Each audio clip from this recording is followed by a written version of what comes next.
everybody, and welcome to the Mind of Marlin for another treetop talk.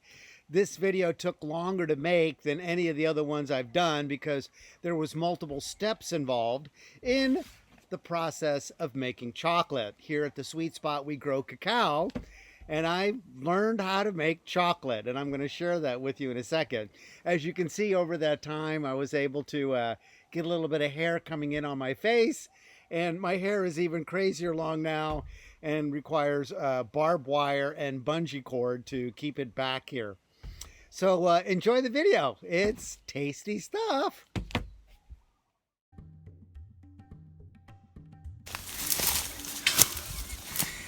And this is what cacao looks like when it's growing on a tree. And we've already captured some. Going to get some more now. The way you test to see if it's ready is you scratch the surface with your fingernail. And if it's not green, then it's ready to harvest.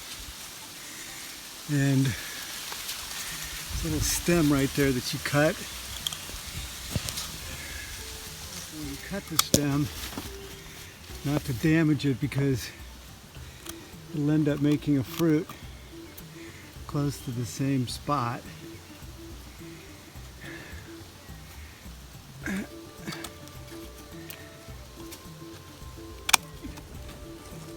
Ants love these things.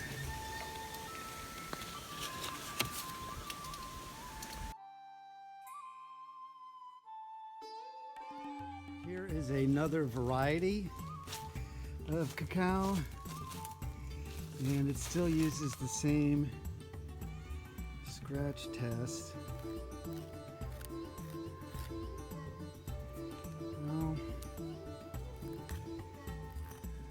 it's not green.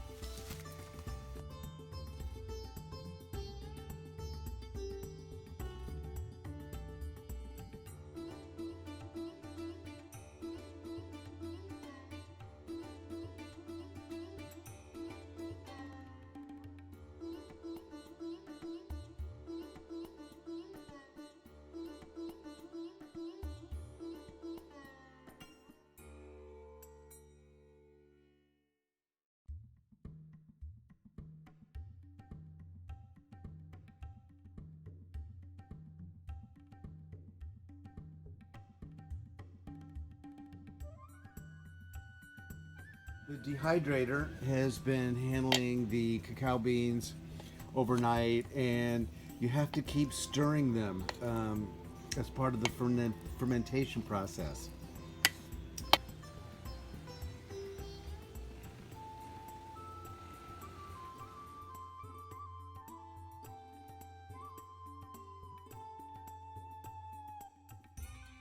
Here we are at day 3.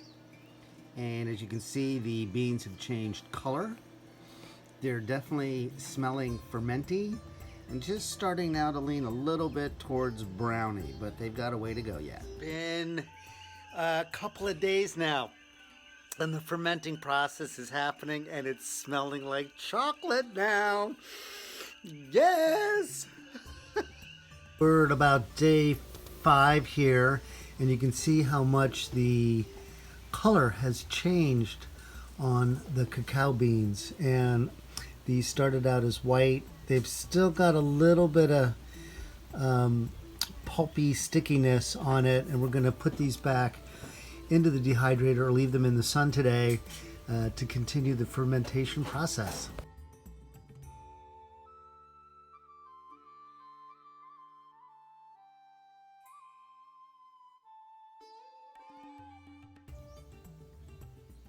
Here's a tray of cacao beans ready to go into the dehydrator.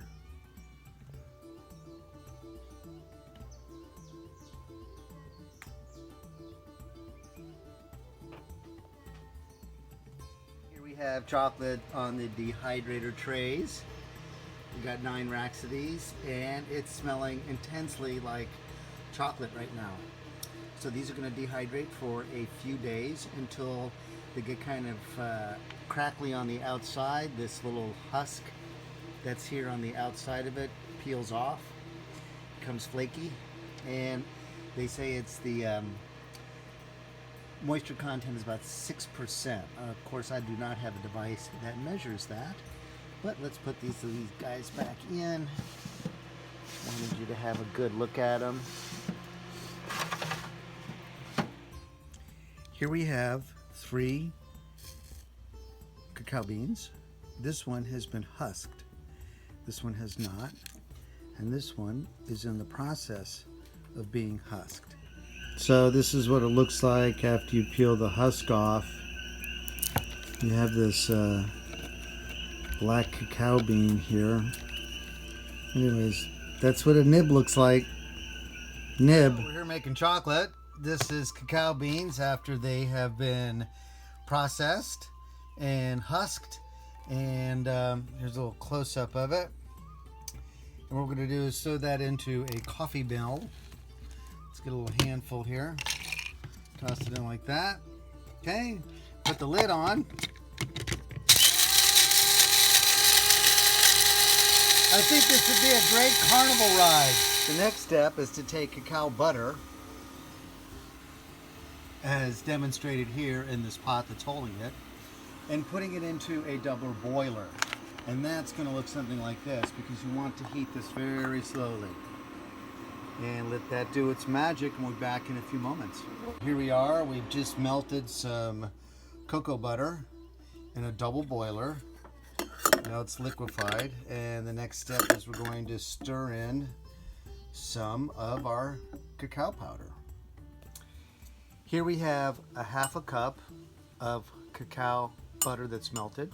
Here we have a whole cup of cacao powder. Here we have an empty bowl. So this is a 2-to-1 ratio, and I'd only put in 1 tablespoon of honey.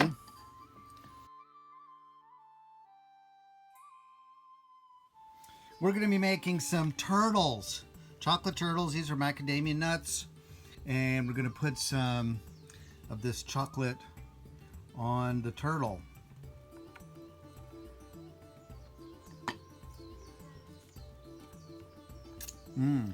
Okay, wait a minute. You can do better than that.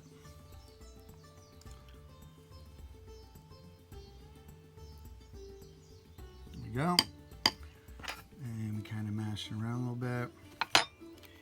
We want to make sure that the chocolate comes in contact with all of the nuts. And see how it kind of looks like a little turtle? Okay. And there you have it. Chocolate turtles.